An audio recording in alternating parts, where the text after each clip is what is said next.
on me because I am trying to save the sovereignty of America, the sovereignty of England, the sovereignty of France, the sovereignty of Germany, the sovereignty of Norway, the sovereignty of Spain. Every Western nation right now has been overrun by international interests. We do not know who actually pulls the strings. And I'm trying to awaken the nationalist spirits in all of these nations. Do you understand that? Yes, but I'd like to add one little thing, Dr. Savage, if I may, please. Why not avenge yourself? Think. Why not harness the energy that you possess, like no other in this country, and you take your listeners and yourself and put us into the White House the next time around. Think of you think England's going to say, oh, we can't let the president of the United States into the country? I mean, it would be, you know. What do you mean, put us into the White House? I missed that, Jesse. What do you mean? Wait. What do you mean, put us into the White House? What do you mean by that? Well, I mean the conservative movement. All right. Well, okay, good. That's a great question. Name one. Name who? One conservative? Yeah, tell me which conservative you want in the White House. Who? Cindy McCain? No, yourself. No, I'm not a politician. I am absolutely not a politician. In fact, I'm going to repeat what I said Friday. When my name is off this list, when I've gotten the justice I deserve, I will soon thereafter leave radio. This is the last straw for me. I don't want to pay this price anymore. I have paid too much for this career. That's all I'm going to say it again. I paid too much for it. I'm not going to take it anymore. I'm not going to be the sacrificial lamb for the tens of millions of Americans who were doing nothing for me. I'm not going to be the sacrificial lamb for the talk show hosts who do nothing for me. I'm not going to do it anymore. I'm going to leave it all. I don't want to be around this anymore. I don't want to take it anymore. Moreover, I'll tell you something else. You think there's no danger in being the nail that sticks out of the board? You think that there's no danger in fighting the British government? You think they're so benign? You really believe they're malarkey, that they're so nice? You think that there's no danger in standing up to them and saying that there's collusion between them and the U.S. government? Well, let me remind you of something. I have very little to do with anybody right now. I'm almost never out of my houses. I rarely leave my houses. And when I do, I'm very guarded. I rarely go to see any of my friends. I cannot speak with them about anything because I'm only interested in getting my name and reputation back. I do not have time to talk about the weather. I do not have time to talk about meals right now.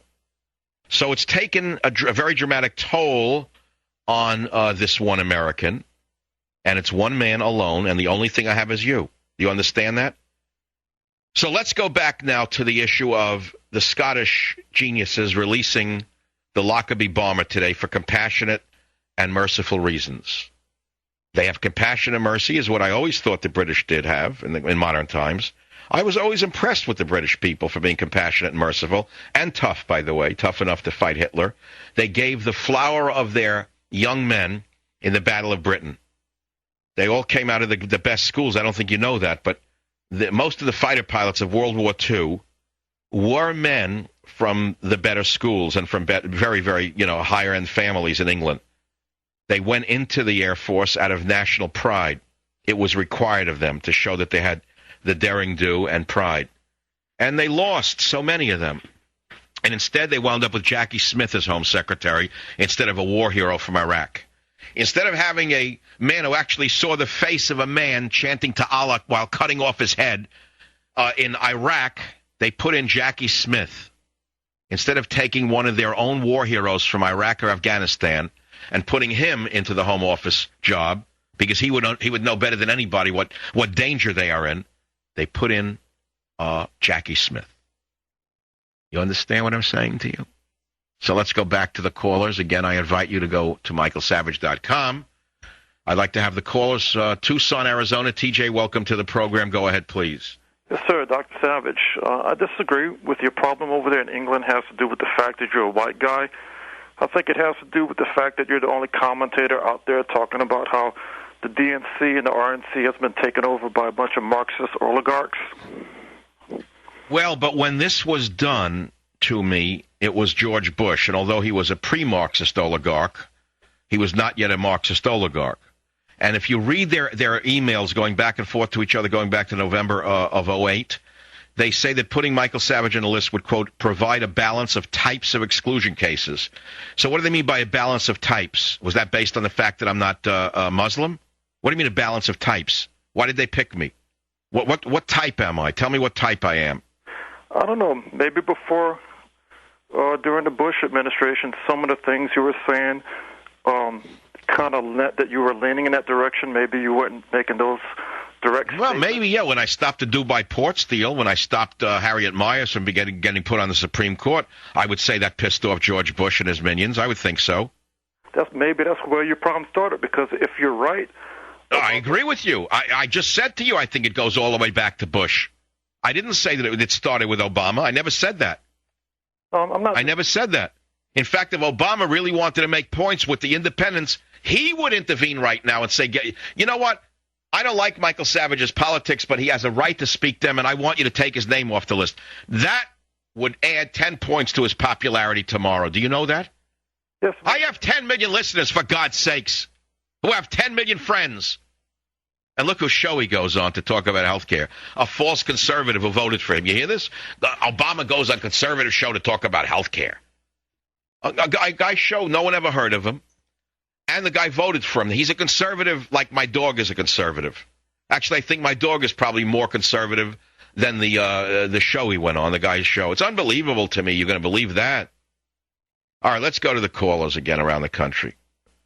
1-800-449-8255. So you feel it's good that the Scots released the bomber for compassionate reasons so he can go home to die in Libya. Well, he came home to a hero's welcome. Did you see the footage yet? You're going to see it later tonight. You're not going to believe it. The Scots released this bum who was the mastermind of the Lockerbie bombing, killed 200 and some odd people. And he went back to Libya to a hero's welcome. So young potential or young would-be terrorists now have a role model and a mentor. He will hold meetings. He will be held up as a role model. He not only killed many Americans and British people, but he got away with it. He made a mockery of the weaklings in Scotland because that's how they see it. He made a mockery of it. He used the laws of Scotland themselves to pervert the laws, just as murderers do in America. Just as we have people on death row should have been executed 30 years ago, 20 years ago, 10 years ago, but they have shyster lawyers, mainly from Harvard and NYU, who continue to spin lies how they were this and how they were that. Just as we have too many people on death row, 99.9% of whom are guilty of sin. They come up with new fake rules every other day of why they shouldn't be executed.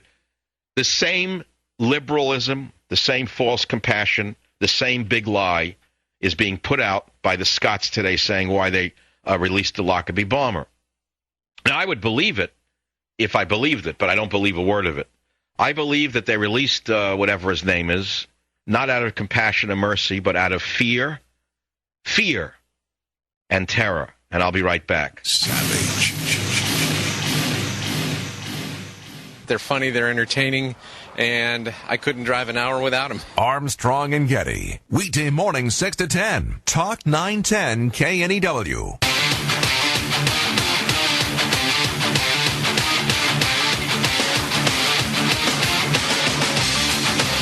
So we're talking about the Obama minions tied to profiteering from the healthcare thing. Billions and billions of dollars a year are going to be made by his friends. And you say nothing. You think it's about universal health care. You know, you're easily duped. You liberals are not that smart. You're easily duped. You're led around by your nose and your emotions. Read the article. Firms with Obama ties profit from health push, tied into the drug manufacturers and the AMA.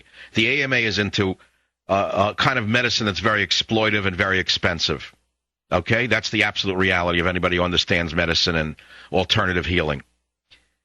Read the article. I didn't write it. The Associated Press did. Now let's go back to Banned in Britain, my book, which you will buy. Most of you will, on michaelsavage.com, and why I was banned. It goes all the way back to Bush. They never forgot the fact that I marshaled, I don't know, maybe hundreds of thousands of you to send emails and letters to your congressmen and senators saying, do not let the people in Dubai take over our port security. Bush then wheeled out some child relative of his named Pierce Bush, who turns out to be Neil Bush's son. Neil Bush is the man of the SNL fame, Remember the SNL scandal, Neil Bush? Well, apparently he has a genius of a son named Pierce Bush who accused anyone of opposing the Dubai port deal of being a racist. Listen. It's not about ports. It's not about security. It's about, underlying prejudice that exists towards Arabs. And, it's sad because, honestly, I think we're going in the wrong direction towards making our country more secure. But you have to be very careful about being, prejudiced. Prejudice. Chip off the old block. Prejudice. Well, I'll tell you this. His lingo and his delivery and his brain level would match that of McCain's daughter, Meghan. I think they should hook up. I really like to be a matchmaker. I would do that marriage. They're invited out on my boat. I would marry Pierce Bush and Meghan McCain any day because these two are made for each other. Listen to Meghan McCain now. It can be a party for a 24-year-old pro-sex woman. It can be. I just think that we have people that are in this party that are hijacking and trying to make it even more extreme. I rest my case.